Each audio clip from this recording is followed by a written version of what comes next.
Estos pequeños pasteles de crema, estos pastelitos azucarados, están en todo Portugal, aquí, aquí y aquí.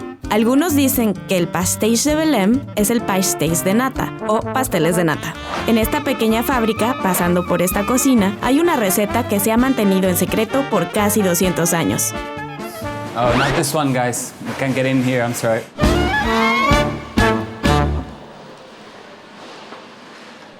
Okay, I'm Miguel Clarinha and I'm part of the management of Pastéis de Belém. This special recipe you will only find here at this shop. We sell an average of about 20,000 tarts a day. In the summer, maybe around 40,000 cakes. A lot of cakes. Los pastéis de Belém, como los llaman aquí, en realidad son simples pastelitos. Llevan yema de huevo, leche, un poco de harina, azúcar, pero es su preparación en completo secreto lo que hace de estos pastelitos un tesoro nacional. We have 6 people knowing the recipe. In the family, my father, my cousin, and myself, Miguel Clarinha. The 3 chefs, which is Vítor Domingos, Eliseu Ramiro, and Carlos Martins. La receta es tan secreta que todos los panaderos firman acuerdos de confidencialidad para mantener estos pasteles en un verdadero misterio. Pastéis de Belém is one of the earliest recipes, at least here in Lisbon. We know that the recipe was invented in the monastery of Jerónimos in the early 19th century.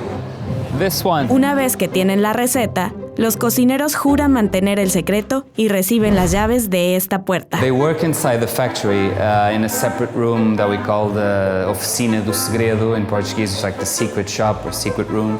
They have to work in a separate room because the process can only be seen by them. Till today, we haven't found anyone that explained the recipe as it is. If it happened, well, we probably would have to lock him up in the basement and throw away the key. No, just kidding. Ok, guardián secreto, ¿cuál es la mejor manera de comerse uno de estos pasteles de crema? Usually I like it simple, but that's just me. Most people like with a little bit of cinnamon on top. This is the hard part of the job. Sí, esto es muy difícil y no sé cómo lo haces.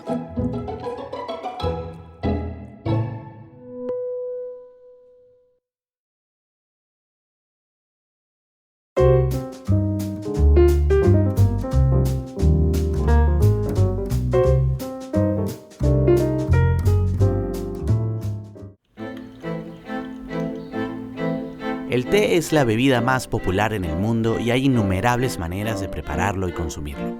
Pero si quieres beber el té de la forma más antigua de la que tenemos conocimiento, primero debes ir a lo más profundo de las remotas montañas de té en el suroeste de China y recoger a mano las hojas y brotes de los árboles que tienen cientos de años de antigüedad. Es un largo camino para poder tomar un auténtico té chino, pero hay una persona que lo está haciendo.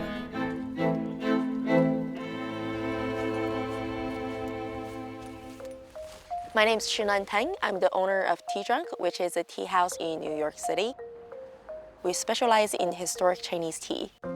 Historic teas really represent the pinnacle of tea culture, and these teas are usually not mass-produced, and they're trying to be as authentic to the tea as possible. It's almost like a masterpiece of music played versus a practice, or an original piece of artwork versus the copies. Las obras maestras del té vienen de los antiguos árboles de té que crecen de forma silvestre. Estos solo brotan durante 15 días al año. Así que Xunan debe apurarse durante la primavera para encontrar los árboles y cosecharlos a tiempo con la ayuda de los agricultores locales. The best tea trees are always on some of the hardest to get to places because they need to be on very steep slopes.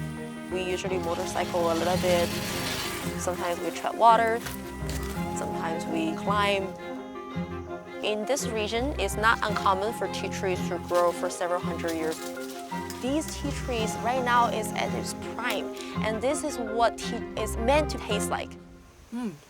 Tasty. Once we pick the tea, we need to spread it out in a cool area where the water can travel out before we can walk fry the tea. This step is to kill the enzymes so the tea fermentation can be stopped. Then we take the tea leaves out and then we roll the tea. Once the sun dries the tea, you need to pick out any discoloration. This sorting process usually takes months to finish because we do have to do them one by one with every single tea. Pasarán meses antes de que este té esté listo para servirse, pero para Yunnan el viaje vale la pena. Those extreme fine points in taste the tea offers us, I think it provides us a level of joy that's beyond anything else. And my job here is to preserve this art and hopefully even push it to a new height.